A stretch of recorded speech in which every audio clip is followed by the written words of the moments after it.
morning and welcome to Cindy's Green Oasis. So I just kind of want to talk to you guys a little bit about mine and my husband's plan for this spring and summer. We intend on doing a bunch of landscaping out in our yard, and we would like to take you guys along for the ride if you would like to join us.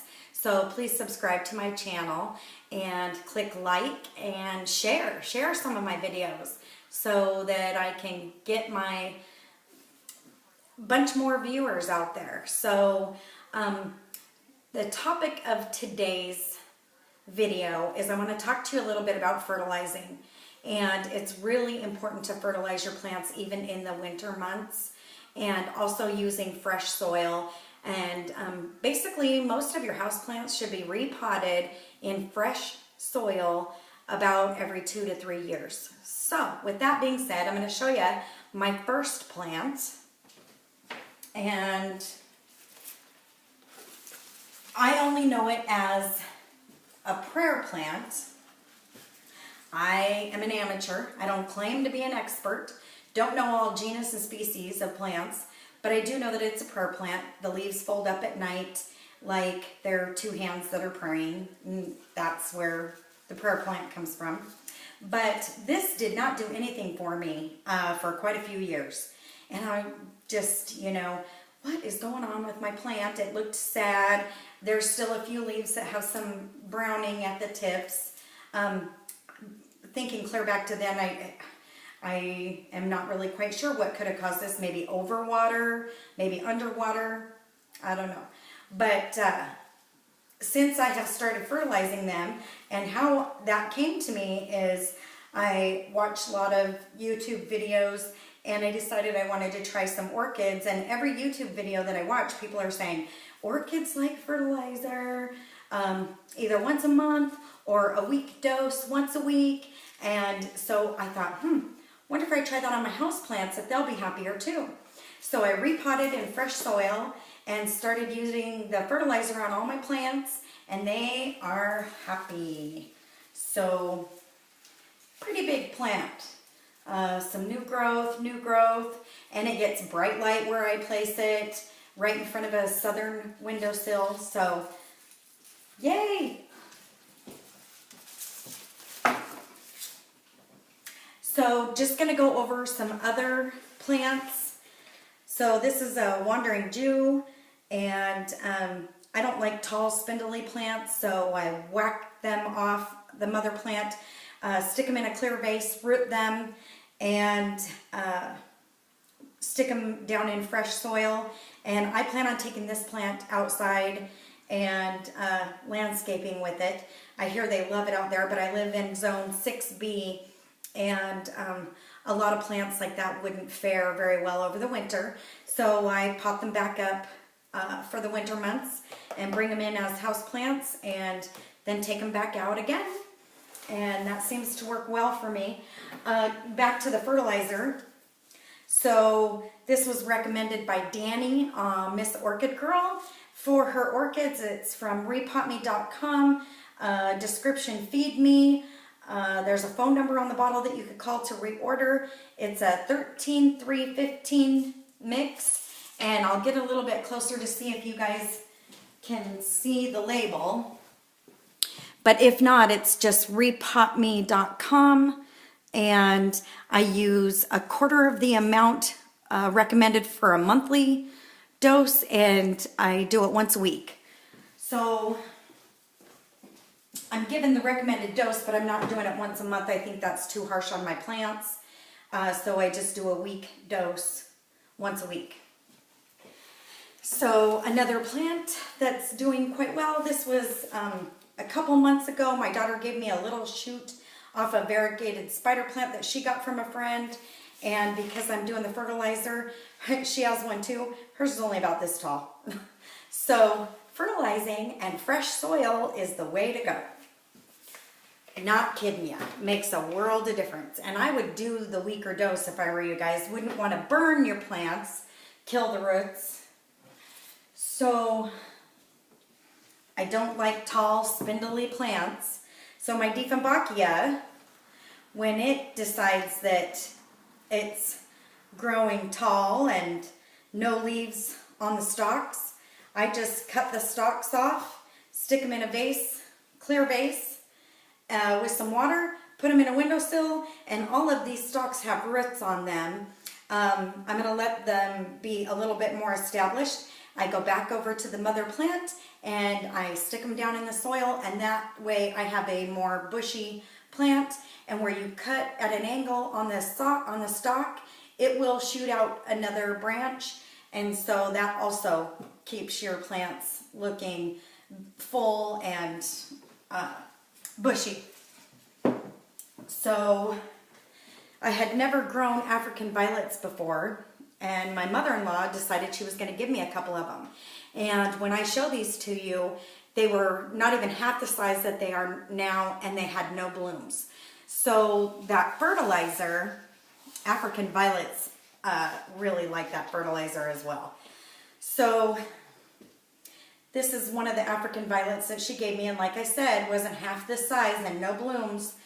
It is really, really liking the fresh soil. I repotted them once she gave them to me, and I've been fertilizing these once a week, and with a week dose of that plant fertilizer, and they are happy. So here's another one that she gave me. It's got the purple blooms. So that's another happy plant. I had a friend that gave me this peace lily, and it was really straggly and not happy. Put it in fresh soil and started fertilizing it. And so the whole key to this video is fertilize your plants. Decide if you want to do the monthly dose.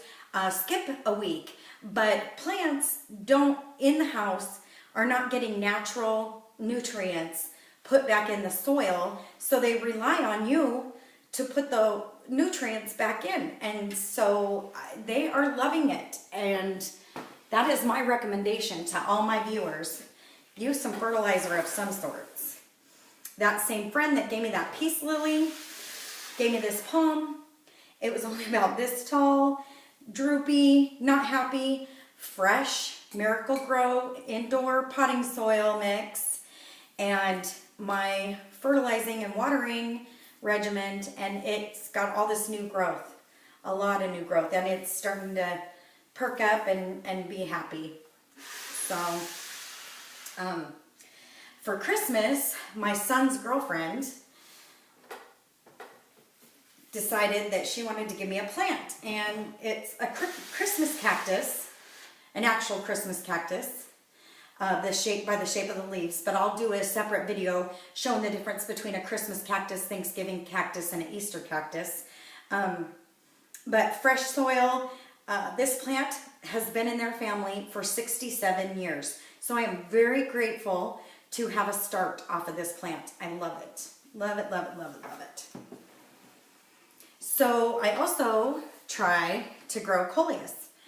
Gorgeous plant. Love it outside in the summer months. So I usually take this out when I know there's no threat of a frost coming, and I plant this out in my landscaping as well. They get big, leaves are huge and full of color. They don't like full sun, maybe some dappled shade, but happy plants.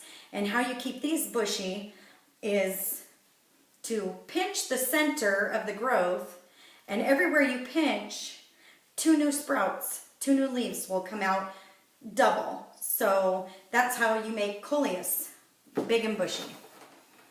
And they don't like zone 6B in the wintertime very well. They're not as big as they are like when I have them outside. So another plant that's really finicky is called a blood plant. And these leaves look a little spent, but they get real tall and not bushy, and so I just whack it off on the mother plant, stick them down in the vase, and they already have roots, and I did this about a week ago. And I plan on bringing you guys along more to show you more things, like when I cut a plant and stick it in the vase, and bring you along so you can see those tricks. Another plant that wasn't doing anything for me, not thriving, wasn't dying, is this ficus tree. And since I did my regimen, put it in fresh soil and started fertilizing it, and I have a lot of new growth. This plant's happy. Hopefully they can get tall and be like a real tree in your home. And that's my goal with this, now that it's happy. So that's just a few of my plants. Oh, I have a couple of shamrock here that I want to show you really quick.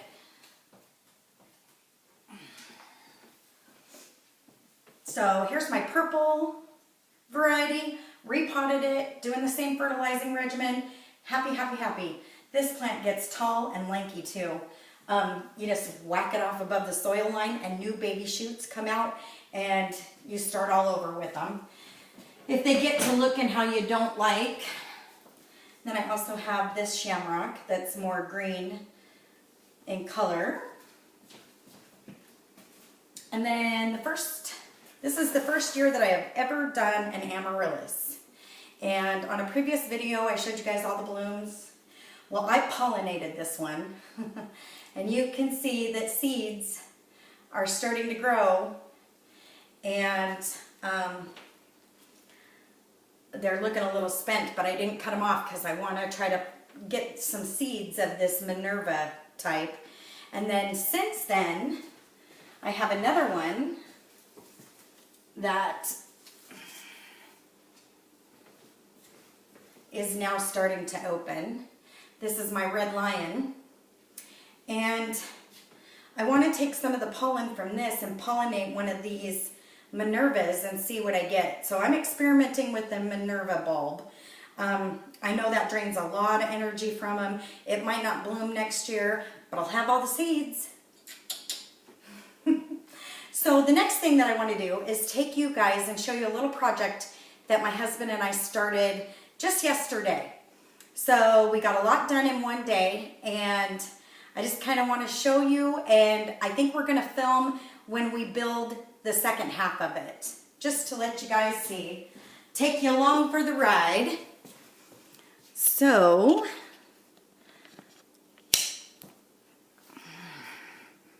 sorry, hope I don't make anybody too dizzy. So I've got a lot more plants that I plan on showing you guys, but I don't like my videos to be so long that people don't want to watch them. So my husband and I, sorry about the mess behind there, that's all the wood to build the second half. But this is a plant stand, or going to be, and we'll stain it when we're all finished. But we got the frame done, and I keep putting my finger over the camera part. I'm sorry about that. So this is the top, and I'm going to put a plant up here. And then the next step down, I plan on having a plant here and a plant here. And then the third shelf down will have a plant there, and a plant there. So with that being said, I am so excited to bring you guys along. So we'll take pictures of this first half when it's all finished, and then we'll bring you along while we're building the second one. And real quick, I want to show you where we're going to put it. Sorry, my house looks kind of bare because I have all the plants sitting on my dining room table. But I'm going to put that plant stand in front of my living room window. I don't know what I'm going to do with my big palm or my snake plant yet, but oh, and by the way, I haven't showed you guys this. This is a lipstick plant that I just recently moved out here to the front because I didn't think it was getting enough light. I don't really care for it hanging right here, but it seems to have perked up, and loving it. Also, this is my Monstera. I think it's a Monstera. I don't know. But I don't have any splits in the leaves, and I am not sure why. So correct me if this is not a Monstera. It's huge. Don't get me wrong. But there's no splitting in the leaves, and I'm not sure why. I'll just show you what happens when you cut a Dieffenbachia. I don't know if you can see this, but I'll try to show you really quick. It's so thick and full. Okay, here we go.